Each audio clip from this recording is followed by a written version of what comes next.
கந்தர்வக்கோட்டையில் பெண்களுக்கான கழிவறையில் ரகசிய கேமரா வைத்து படம் பிடித்த நபரை போலீசார் கைது செய்து சிறையில் அடைத்தனர். புதுக்கோட்டை மாவட்டம் கந்தர்வக்கோட்டையில் தனி நபருக்கு சொந்தமான கட்டடத்தில் 20 கடைகள் செயல்பட்டு வருகின்றன. இந்த கடைகளில் பணிபுரியும் ஆண்களுக்கும் பெண்களுக்கும் தனித்தனியாக கழிவறைகள் அமைக்கப்பட்டுள்ளன.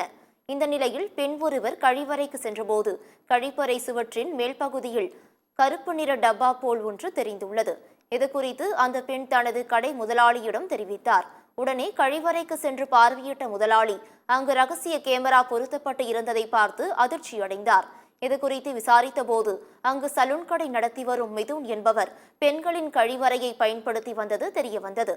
இந்த தகவல் பரவியதும் கடைகளில் பணியாற்றும் பெண்களின் பெற்றோர் சம்பவ இடத்திற்கு சென்று சலூன் கடை நடத்தி வரும் மிதுனை சரமாரியாக தாக்கியதாக கூறப்படுகிறது.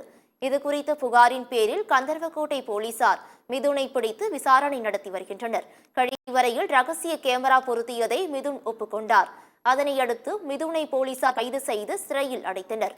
இந்த சம்பவம் கந்தர்வக்கோட்டை பகுதியில் பரபரப்பை ஏற்படுத்தியுள்ளது.